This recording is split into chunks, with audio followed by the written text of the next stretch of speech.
The Adventures of Tom Sawyer by Mark Twain Longman Simplified English Series Read by อัชราบุญเลิศ Chapter 24 The picnic Huck on the track. The first thing Tom heard on Friday morning was a glad piece of news that Treacher's family had come back to town. He saw Becky with a crowd of their schoolmates, and his delight was boundless when she told him that her mother had appointed the next day for the long-delayed picnic.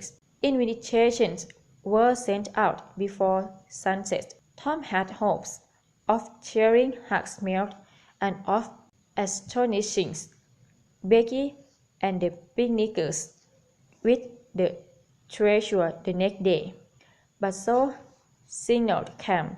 By 10 o'clock the next morning a gay company had gathered at Judge Treacher's, and everything was really off a start. The children were put in charge of a few young teachers of the Sunday school. The ferry boat had been hired for the occasion. Soon the joyful crowd carrying baskets of food hurried up the main street. The last thing Mr. Treacher said to Becky was, "You're not got back till late, child. Perhaps you'd better stay all night with some of the girls who live near the ferry's landing." "Then I'll stay with Susie Harper, Mamma," said Becky. As Tom and Becky hurried along, Tom said, "I say, I tell you what we'll do. Instead of going to Mr. Harper's, we'll camp right up the hill and stay at Winter Douglas. She'll have lovely cakes, and she'll be glad to have us." "But what will Mamma say?" said Becky hesitatingly. However, the window, the glass, kind heart, and Tom's persuasions tempered Becky, and it was decided to say nothing to anybody about their new programming. Soon it occurred to Tom that Huck might give the signal this very night, but the signal did not come the night before, so why should it be any more likely to come tonight? He determined not to allow himself to think of the box of money another time that day. 3 miles below the town the ferry boat was tied up, and the month of a little wooded valley. The crowd swarmed as games were arranged, and soon the forest echoed far and wide with shouting and laughter. Then came the destruction of the good things in their baggage. After the fat, there was a refreshing rest and talk in the shade. Presently somebody shouted, "Who's ready for a cave?" Everybody was. Banners of candles were produced, and at once any young began to come up the hill. The mouth of the cave was high up the hillside. Its massive door stood unbarred. Inside was a small chamber, as cool as and spacious, and walled by nature with solid limestone. Candles were lit, and the children made their way down the steep descent of the main path, which was more than 8 or 10 feet wide. The candlelight dimly revealed the arched roof overhead. Very few steps, or the narrower, placed branch of or enter hand, for the caves contained a very great number of sweating passages. On one near the end of it, most of the young men of the village knew a small part of it, and it was not customary to go beyond it. The procession moved along the main avenue for about 3/4 of a mile, and then children began to slip outside into branch passage and play hide and seek, taking each other by surprise where the passage joined again.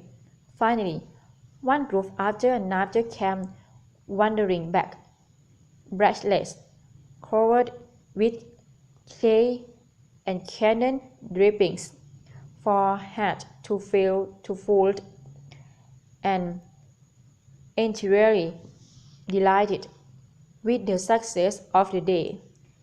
They were astonished to find that the sun had set. The bell had been calling for half an hour, when the ferry boat with her merry passengers passed into the river. Nobody cared a straw for the watched time, but the captain, Huck, was already watching when the ferry boat lights went glittering past. He heard no noise on board, for the children were as quiet as people who are tired out unusually are. The night was growing cloudy and dark. It rained o'clock. Camp and the end lights were put out. Huck waited a very long time, but nothing happened. Why not give it up and go to bed? A noise reached his ear. He sprang into a doorway. The next moment 2 men brushed by him, and one seemed to have something under his arm. It must be that box. So they were going to remove the treasure. Should he call Tom now? No, that would be silly. The man would get away and never be found again. He must follow. They walked a short distance up the street leading to the river and turned to the left up across it. Then they went straight ahead until they came to the path that led up Cardiff Hill.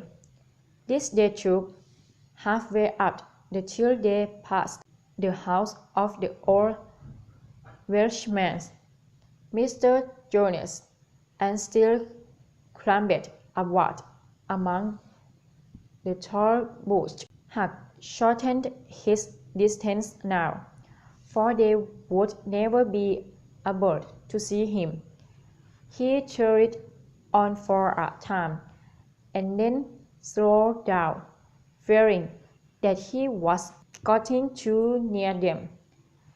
He stopped and listened. He was about to spring on when a man cleared his throat not 4 feet from him. Huck's heart shot into his mouth, but he swallowed it again. He knew where he was, within 5 steps of the fence around window, Douglas groups. Now, that was a very loud voice. Redskin Joe's. Cursed her. Harvest, he had guessed. There are lights. All thought it's a lead. Yes, There must be gas here. Better give it up, then.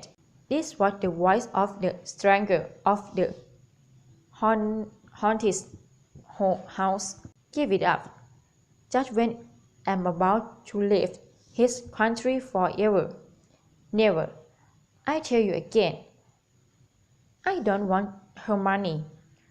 But her husband was the judge who had me thrown into prison as a vagabond. And that isn't the millionth part of it. He had me housewhipped like a soul. With all the child looking on, he died and escaped me, but he suffered for it. Oh, don't kill her. Don't do that. Kill. Who said anything about killing? When you want to take revenge on a pretty woman, you don't kill her. No. You go for her face and spoil it with a knife. My God, that's keep your opinion to yourself. My friend, you'll hear me. If you hesitate, I'll kill you. Do you understand that? And if I have to kill you, I'll kill her. And then nobody will know who did the job. Well, the quicker we who it, the better. Now, and people there, no, we wait until the lights are out. That's on hurry.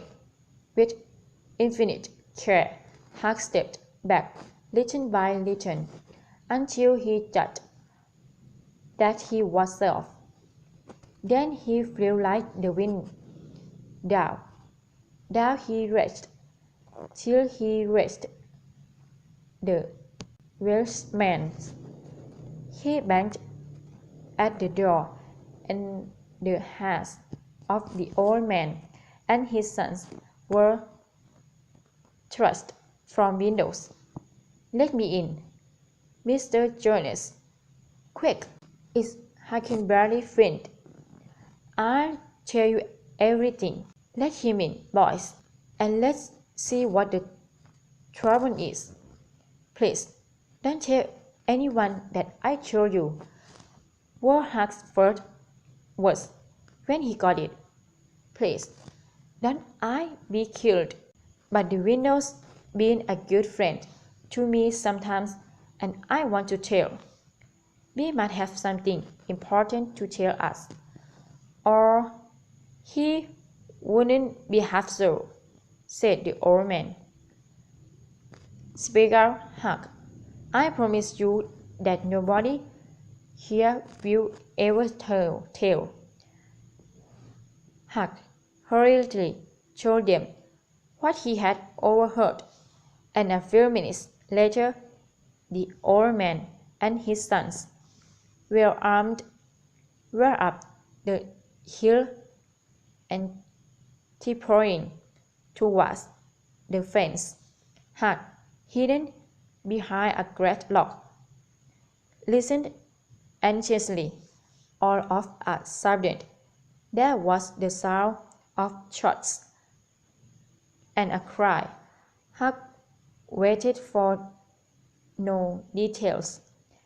He dashed down the hill as fast as his legs could carry him.